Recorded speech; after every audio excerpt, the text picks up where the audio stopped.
जय हिंद प्यारे साथियों, स्वागत है आप सभी का झारखंड माटी एजुकेशनल प्लेटफॉर्म पे। तो आइए कंप्यूटर की अगली टॉपिक हम लोग पढ़ने वाले हैं जिसका नाम है कंप्यूटर की संरचना। ये कंप्यूटर का दूसरा चैप्टर आज हम लोग पढ़ रहे हैं। पहला कंप्यूटर एक परिचय हम लोगों ने देख लिया है। अगर आपने उस वीडियो को नहीं देखा है तो उस वीडियो को जरूर देख लीजिएगा। चलिए शुरुआत करते हैं आज के सेशन को बिना किसी देरी के। आते हैं पहले एक एक करके सारे सवालों को हम लोग देखेंगे। ये एमसीक्यू तो नहीं है, ये वन लाइनर है, लेकिन प्रश्नों से हमको बहुत ज़्यादा दिक्कत नहीं होना चाहिए। मेन हम लोगों का मकसद होना चाहिए चीज़ों को सीखने का, और सीखने के लिए ज़रूरी नहीं है कि वो क्वेश्चन किस फॉर्मेट में है, एमसीक्यू है, वन लाइनर है या थ्योरी है। कुल मिलाकर के अगर हम सीख रहे हैं तो बस हमें और कुछ नहीं चाहिए। चलिए पहले सवाल पे आते हैं। पहला सवाल है कि input device central processing unit, memory unit और आउटपुट डिवाइस भाग है। तो ये सभी जो वो किसके भाग हैं, तो कंप्यूटर के संरचना के भाग हैं। तो याद रखेंगे ये सभी जो वो कंप्यूटर के संरचना के पार्ट है। Input device, central processing unit यानी सीपीयू, मेमोरी यूनिट और आउटपुट डिवाइस, ये सभी जो वो कंप्यूटर की संरचना के पार्ट हैं। प्रोसेसर में जरूरी होता है, तो कंप्यूटर में जो प्रोसेसर में जो जरूरी होता है वो एलयू यानी arithmetic logic unit, primary memory और कंट्रोल यूनिट, ये सभी जो वो प्रोसेसर में जरूरी होता है। अगला सवाल है कि वह इनपुट डिवाइस,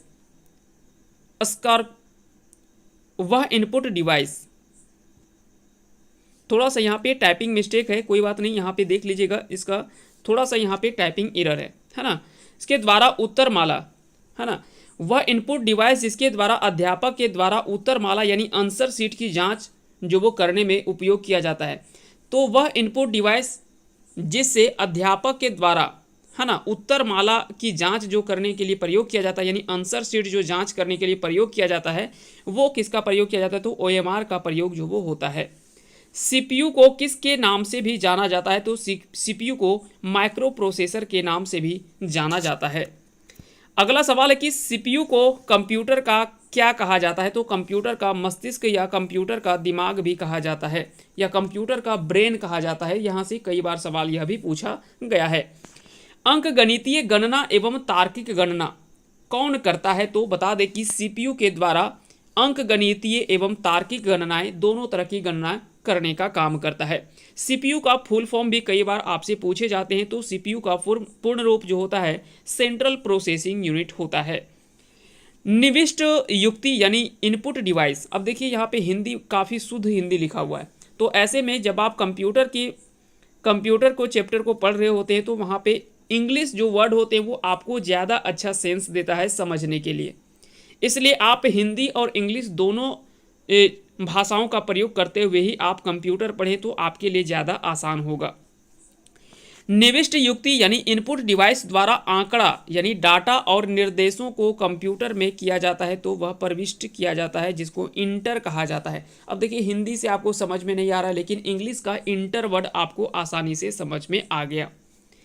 अंकगणितीय गणना और तार्किक गणना का काम करता है अरिथमेटिक लॉजिक यूनिट, है ना। अरिथमेटिक लॉजिक यूनिट जो वो अंकगणितीय एवं तार्किक गणना का काम करता है। अगला सवाल है कि किसका कार्य कंप्यूटर के इनपुट एवं आउटपुट उपकरण को नियंत्रण में रखना है, तो कंट्रोल यूनिट का जो कार्य होता है वो कंप्यूटर के इनपुट और आउटपुट उपकरण को नियंत्रण में रखना इसका मुख्य कार्य होता है।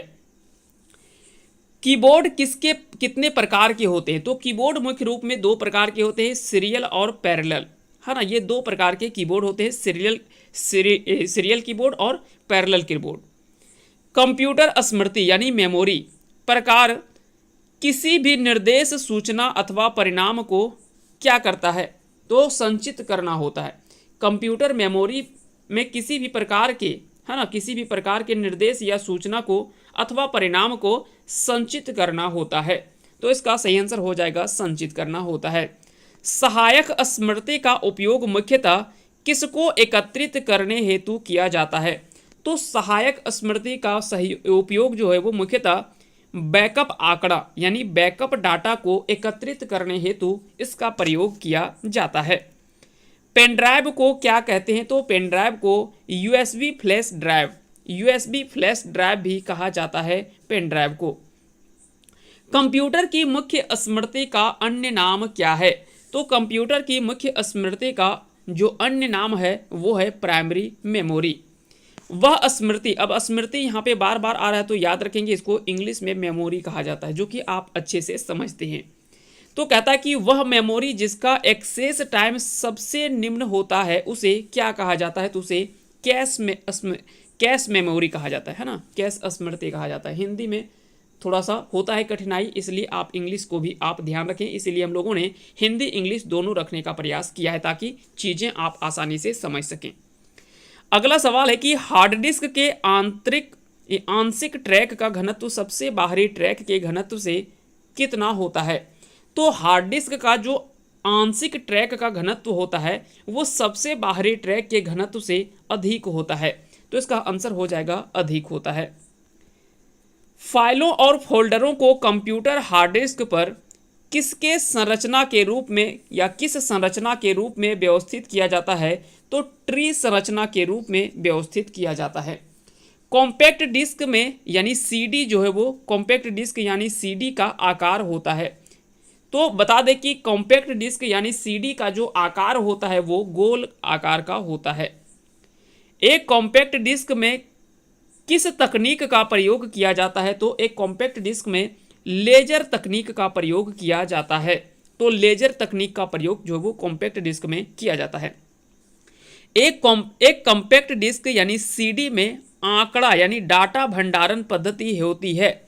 तो एक कॉम्पैक्ट डिस्क में आंकड़ा जो भंडारण पद्धति होती है वो प्रकाशिक होती है, तो इसका आंसर याद रखेंगे, यह प्रकाशिक होती है।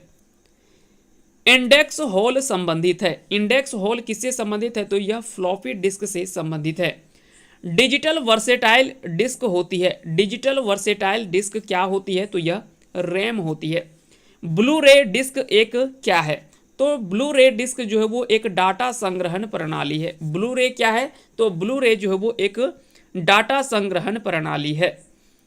कंप्यूटर प्रणाली में सीडी रोम द्वारा प्रदर्शित किया जाता है। तो कंप्यूटर प्रणाली में सीडी रोम के द्वारा ऑप्टिकल डिस्क को प्रदर्शित किया जाता है। तो याद रखेंगे कंप्यूटर प्रणाली में सीडी रोम द्वारा ऑप्टिकल डिस्क को प्रदर्शित किया जाता है। अगला सवाल है कि कंप्यूटर में लगे अन्य उपकरण अथवा प्रिंटर द्वारा उत्पन्न ध्वनि क्या कहलाती है, तो वह कहलाती है व्हाइट नॉइस। क्या कहलाती है, व्हाइट नॉइस इसे कहा जाता है। प्रदर्शन कार्ड है। प्रदर्शन कार्ड क्या है, तो एक होता है वीजीए और दूसरा है ईजीए। वीजीए का फुल फॉर्म होता है वीडियो ग्राफिक्स एरे और ईजीए का फुल फॉर्म होता है इनहेंस्ड ग्राफिक्स एडेप्टर। अस्थायी मेमोरी इनमें से कौन सा है, तो रैम जो होता है वो एक अस्थायी मेमोरी होता है। परिवर्तित डाटा को संचित करने में उपयोग किया जाता है। तो परिवर्तित डाटा को संचित यानी स्टोर करने में जिसका उपयोग किया जाता है उसे ईईप्रोम कहा जाता है ना, ईप्रोम कहा जाता है। जब प्रोसेसर प्रोग्राम अथवा आंकड़ों का प्रयोग कर रहा होता है तब उसे रखा जाता है।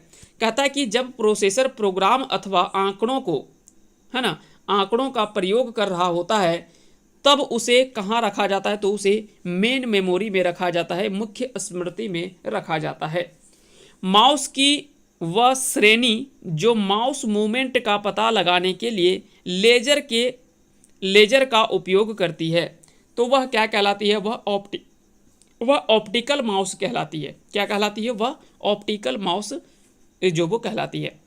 कंप्यूटर में डिस्क डाली जाती है। कंप्यूटर में कौन सी डिस्क डाली जाती है, तो डिस्क ड्राइव में, है ना। कंप्यूटर में डिस्क डाली जाती है तो डिस्क ड्राइव में डाली जाती है।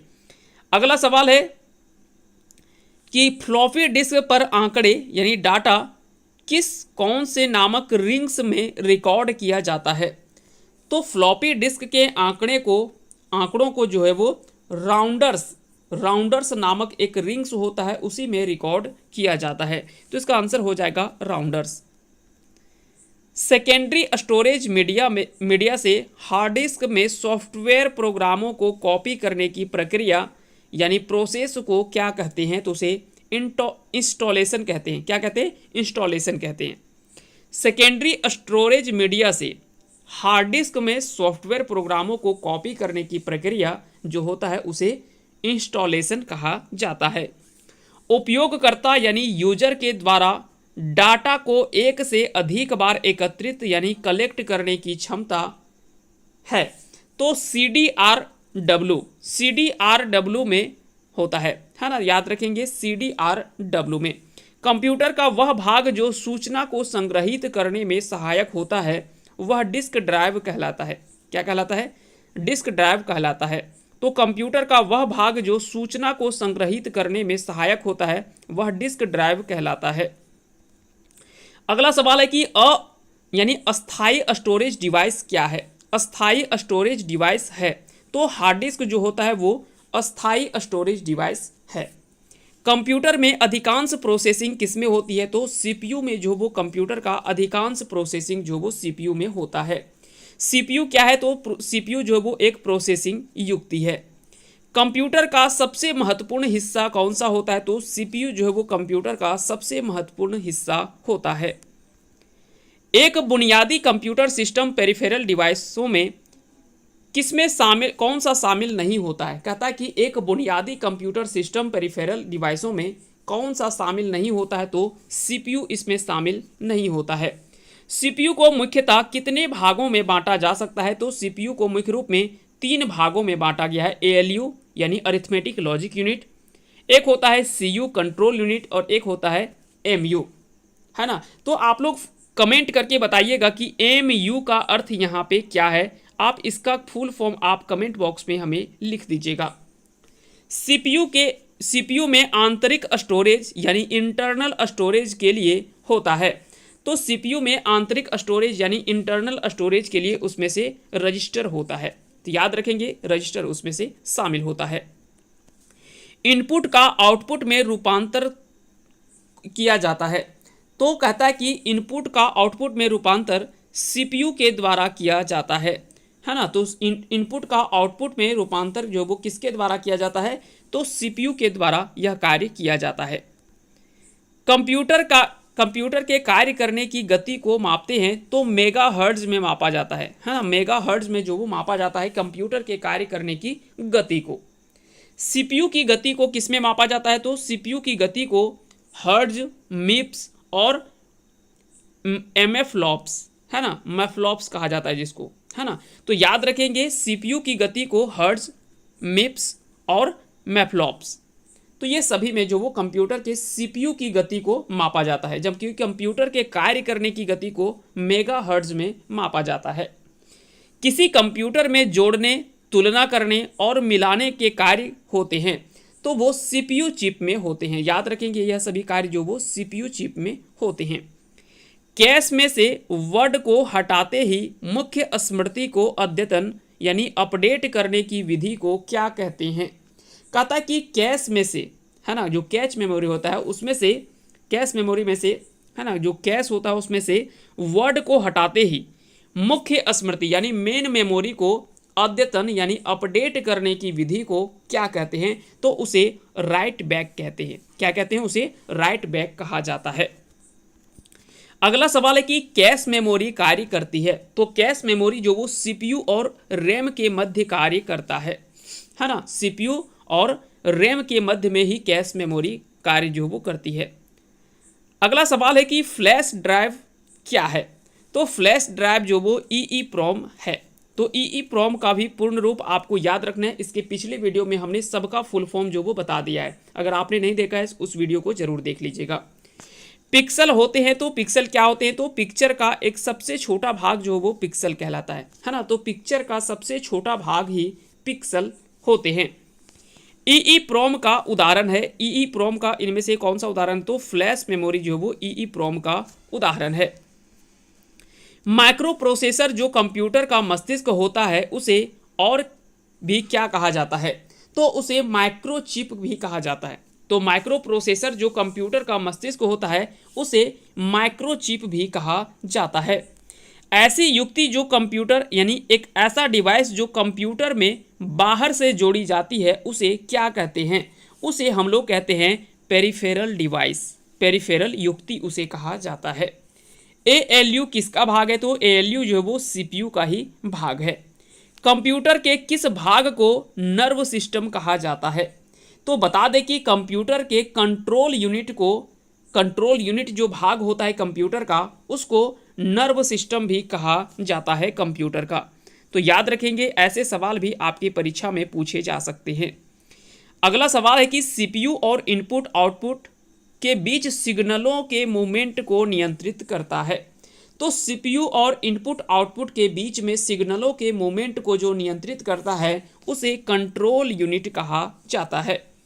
कंप्यूटर के प्रत्येक प्रमुख हिस्से से जुड़े एकीकृत सर्किट को क्या कहा जाता है? तो कंप्यूटर के प्रत्येक प्रमुख हिस्से से जुड़े एकीकृत सर्किट को मदरबोर्ड कहा जाता है। तो इसका सही आंसर हो जाएगा मदरबोर्ड। मदरबोर्ड कंपोनेंट्स के बीच सूचना किसके माध्यम से संचरण करती है? तो मदरबोर्ड कंपोनेंट्स के बीच में यानी जो इंफॉर्मेशन जाता है वो मैसेज के माध्यम से संचरण करती है। तो इसका आंसर हो जाएगा मैसेज। अगला सवाल है कि सीवी कंप्यूटर बैकबोन कहा जाता है। तो सीवी कंप्यूटर बैकबोन किसे कहा जाता है? तो इसे मदरबोर्ड को कहा जाता है ना। तो मदरबोर्ड को सीवी कंप्यूटर बैकबोन कहा जाता है। मदरबोर्ड पर सीपीयू तथा मदरबोर्ड दूसरे पुर्जों को जोड़ता है सिस्टम बस से। तो इसका सही आंसर हो जाएगा सिस्टम बस। कंप्यूटिंग में एक मदरबोर्ड की बनावट और आकार को दिया गया शब्द है जिसे फॉर्म फैक्टर कहा जाता है। क्या कहा जाता है? फॉर्म फैक्टर कहा जाता है। एनालॉग सिग्नल को डिजिटल सिग्नल में परिवर्तित कर देता है। तो एनालॉग सिग्नल को डिजिटल सिग्नल में जो परिवर्तित कर देता है उसे मॉड्यूलेटर कहा जाता है। तो इसका सही आंसर हो जाएगा मॉड्यूलेटर। कम्युनिकेशन डिवाइस का एक उदाहरण है। तो कम्युनिकेशन डिवाइस का एक उदाहरण है जिसका नाम है मोडम। मोडम का पूरा नाम क्या है? तो मॉड्यूलेटर डीमॉड्यूलेटर इसका जो वो पूरा नाम है। कंप्यूटर प्रणाली में इलेक्ट्रॉनिक कंपोनेंट वाला थिन प्लेट या बोर्ड क्या कहलाता है? तो कंप्यूटर प्रणाली में इलेक्ट्रॉनिक कंपोनेंट वाला थिन प्लेट या बोर्ड जो होता है वह सर्किट बोर्ड कहलाता है ना। तो इसको सर्किट बोर्ड कहा जाता है। किसी कंप्यूटर का मुख्य सिस्टम बोर्ड होता है। तो किसी कंप्यूटर का मुख्य सिस्टम जो वो मदरबोर्ड होता है। कौन सा बोर्ड होता है? मदरबोर्ड जो वो किसी भी कंप्यूटर का मुख्य सिस्टम बोर्ड होता है। अगला सवाल है कि कंप्यूटर के सभी हार्डवेयर की जांच कौन करता है? तो बायोस। बायोस जो वो कंप्यूटर के सभी हार्डवेयर की जांच करता है। कंप्यूटर के मुख्य भाग कितने हैं? तो कंप्यूटर के मुख्य 6 भाग हैं। कंप्यूटर कार्य नहीं करता है तो अंडरस्टैंडिंग का काम जो वो उस कंप्यूटर नहीं करता है। बाकी के कई सारे कार्य कंप्यूटर के होते हैं लेकिन ये अंडरस्टैंडिंग का कार्य नहीं करता है। प्रसिद्ध गणितज्ञ जॉन वॉन न्यूमैन ने 1945 में संकल्पना प्रस्तुत की थी किसकी? तो एएलयू की, अरिथमेटिक लॉजिक यूनिट की। तो सवाल पूछा जा सकता है कि एएलयू की संकल्पना किसके द्वारा 1945 में प्रस्तुत किया गया था? तो जॉन वॉन न्यूमैन के द्वारा यह जो वो प्रस्तुत किया गया था। अगला सवाल देखते हैं। अगला सवाल है कि कंप्यूटर प्रणाली में अरिथमेटिक और लॉजिक यूनिट एक डिजिटल सर्किट होती है। तो कंप्यूटर प्रणाली में अरिथमेटिक और लॉजिक यूनिट जो वो एक डिजिटल सर्किट होता है। कंप्यूटर को निर्बाध विद्युत आपूर्ति सुनिश्चित करता है वह यूपीएस होता है। रोम क्या है? तो रोम जो वो एक नॉन वोलेटाइल मेमोरी होता है। तो रोम क्या है? रोम एक रीड ओनली मेमोरी इसका फुल फॉर्म होता है रोम का, है ना। और रैम का होता है रैंडम एक्सेस मेमोरी। तो ये दोनों फुल फॉर्म भी आपको याद रखने। तो रोम क्या है? तो रोम जो होता है वो नॉन वोलेटाइल मेमोरी होता है जबकि रैम जो वो एक अस्थायी मेमोरी होता है। बिजली आपूर्ति यानी पावर सप्लाई बंद कर दिए जाने के बाद जो स्टोरेज अपना आंकड़ा रखती है उसे किस में आते हैं? तो वह नॉन वोलेटाइल स्टोरेज में आते हैं। तो वह कहाँ पे आते हैं? नॉन वोलेटाइल स्टोरेज में आते हैं। कौन सा एक प्रकार फ्लैश मेमोरी कहलाती है? तो ईईप्रॉम जो है एक प्रकार का फ्लैश मेमोरी कहलाती है। थोड़ी देर पहले पूछा गया था कि इनमें से कौन सा एक फ्लैश मेमोरी का प्रकार है? तो ईईप्रॉम हमने वहाँ पे देखा था। कंप्यूटर प्रणाली के लिए विस्तार क्षमता प्रदान करते हैं तो वो स्लॉट्स कहलाते हैं। विस्तार कार्ड किस में इंसर्ट किए जाते हैं? तो विस्तार कार्ड जो होता है वो स्लॉट में इंसर्ट किए जाते हैं। विभिन्न समस्याओं को हल करने का लचीलापन कंप्यूटर किस विशेषता को प्रदर्शित करता है? तो बहुविज्ञता यानी वर्सेटिलिटी के लिए जो वो विशेषता को जो वो प्रदर्शित करता है, यानी बहुविज्ञता, है ना, वर्सेटिलिटी के लिए। अगला सवाल है कि बिना किसी थकान या त्रुटि के लगातार काम करना कंप्यूटर की उद्यमशीलता यानी डिलीजेंस को प्रदर्शित करता है। तो बिना किसी थकान के कंप्यूटर बिना थके, बिना रुके, बिना किसी गलती के लगातार काम करना कंप्यूटर की उद्यमशीलता को दर्शाती है, प्रदर्शित करती है, जिसको डिलीजेंस कहा जाता है ना।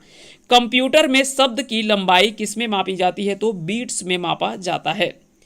कंप्यूटर विशिष्टतः किसके साथ कार्य करके आंकड़ों की सूचना में प्रोसेसिंग करते हैं? तो बता दें कि कंप्यूटर विशिष्टतः वर्ड्स के साथ कार्य करके आंकड़ों की सूचना में प्रोसेसिंग करते हैं। तो इसका सही आंसर हो जाएगा वर्ड्स। बीट का पूरा नाम क्या है? तो बाइनरी डिजिट इसका जो वो पूरा नाम है। तो बीट का पूरा नाम क्या है? बाइनरी डिजिट इसका सही आंसर हो जाएगा। अगला सवाल है कि देरी से बचाने के लिए अगले आंकड़े यानी डाटा या निर्देश को प्रोसेस पढ़ने के लिए एकत्रित स्पेस क्या कहलाता है? तो उसे कैश कहते हैं। अस्थाई स्टोरेज युक्ति यानी अस्थाई स्टोरेज डिवाइस क्या है? तो वो हार्ड डिस्क है। जब पावर ऑफ कर दी जाती है तो स्मृति अपने आंकड़ा यानी डाटा को नष्ट कर देती है, इसे क्या कहा जाता है? तो उसे अस्थाई स्मृति यानी अस्थाई मेमोरी कहा जाता है।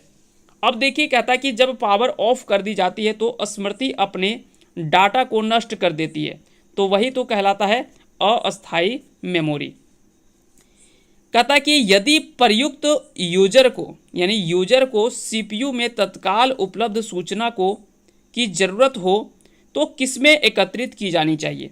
तो कहता है कि यदि यूजर को सीपीयू में तत्काल उपलब्ध सूचना की जरूरत है तो उसे रैम में एकत्रित यानी रैम में स्टोर करी जानी चाहिए। अगले सवाल पे आते हैं। अगला सवाल है कि द्वितीयक स्मृति यानी सेकेंडरी मेमोरी का अन्य क्या नाम है? तो इसे बाहरी स्मृति यानी एक्सटर्नल मेमोरी भी कहा जाता है। तो कई बार सवाल पूछा जाता है कि इनमें से एक्सटर्नल मेमोरी किसे कहा जाता है? तो प्राइमरी मेमोरी, सेकेंडरी मेमोरी, इस तरह के सवाल जो वो पूछे जाते हैं। तो याद रखिएगा एक्सटर्नल मेमोरी यानी बाहरी स्मृति को जो वो सेकेंडरी मेमोरी भी कहा जाता है, यानी द्वितीयक स्मृति का ही अन्य नाम जो वो बाहरी स्मृति भी है। कंप्यूटर की अस्थायी स्मृति यानी परमानेंट मेमोरी कहलाती है। तो कंप्यूटर की जो परमानेंट मेमोरी होती है वो रोम कहलाती है। रोम में एकत्रित किए गए प्रोग्राम क्या कहलाते हैं? तो उसे फर्मवेयर कहा जाता है। तो याद रखेंगे इसे फर्मवेयर कहा जाता है। वह तकनीक जिसमें प्रोसेस को मुख्य स्मृति यानी मेन मेमोरी से रिमूव किया जाता है तथा उसे सेकेंडरी मेमोरी में संचित किया जाता है, उसे क्या कहा जाता है? तो उसे कहा जाता है स्वैपिंग। क्या कहा जाता है? स्वैपिंग इसे कहा जाता है। अगला सवाल है कि मेमोरी में उपस्थित डेटा को पुनः प्राप्त करने की प्रक्रिया को क्या कहा जाता है? तो इसे रीड आउट तथा रीड फ्रॉम कहा जाता है। तो मेमोरी में उपस्थित डेटा को पुनः प्राप्त करने की प्रक्रिया को रीड आउट तथा रीड फ्रॉम कहा जाता है। ब्लैक बॉक्स का संबंध किससे है? तो ब्लैक बॉक्स का संबंध जो है वो इनकैप्सुलेशन से संबंधित है। तो ब्लैक बॉक्स का संबंध इनकैप्सुलेशन से संबंधित है। द्विध्रुवीय उपकरण यानी बाइपोलर डिवाइस की आवश्यकता होती है। तो बाइपोलर डिवाइस की आवश्यकता क्यों होती है? तो कैश मेमोरी तथा माइक्रो प्रोग्राम के निर्माण में बाइपोलर डिवाइस का प्रयोग जो वो या इसकी आवश्यकता होती है। वह रैम जिस पर डाटा केवल एक बार अंकन किया जाता है उसे प्रोम कहा जाता है। उसे क्या कहा जाता है? प्रोम कहा जाता है। कहता है कि वह रोम है ना, रोम हो जाएगा यहाँ पे, वह रोम जिस पर डाटा केवल एक बार अंकन किया जाता है तो वह प्रोम कहलाता है। अगला सवाल है कि स्थैतिक रैम यानी स्टैटिक रैम तथा डायनेमिक रैम से फास्ट होती है क्योंकि एस रैम जो होता है ना, डी रैम जो में जो है वो कैपेसिटर का प्रयोग होता है। तो याद रखेंगे स्टैटिक रैम जो वो डायनेमिक रैम से फास्ट होती है क्योंकि डी रैम में कैपेसिटर जो वो का प्रयोग जो वो होता है। कंप्यूटर की अस्थायी मेमोरी कौन सा है? तो कंप्यूटर की अस्थायी मेमोरी जो वो रैम है। कहता है कि जब प्रोसेसर प्रोग्रामों और डाटा का प्रयोग कर रहा होता है तब उन्हें संचित किया जाता है, तो तब उन्हें मेन मेमोरी में संचित किया जाता है, मेन मेमोरी में संचित किया जाता है। कंप्यूटर की स्मृति का मापन किया जाता है, तो कंप्यूटर की स्मृति यानी मेमोरी का मापन जो किया जाता है वो बीट्स के द्वारा उसका मापन जो वो किया जाता है। तो ये मुख्य रूप में आज का जो वो सेशन था। उम्मीद करते हैं कि सारे सवाल आपको अच्छे से समझ में आया होगा और सवाल आपको जो वो अच्छा लगा होगा। अगर आपको इसका PDF चाहिए तो आप टेलीग्राम चैनल पे ज्वाइन करेंगे, झारखंड माटी एजुकेशन आप सर्च करेंगे, वहाँ पे आपको जो वो चैनल मिल जाएगा, वहाँ पे आपको सारे PDF जो वो अवेलेबल करवा दिए जाएंगे। फिलहाल के लिए इतना ही, मिलते हैं इसके अगले टॉपिक में। तब तक के लिए आप सभी को बहुत बहुत धन्यवाद हमारे साथ जुड़े रहने के लिए।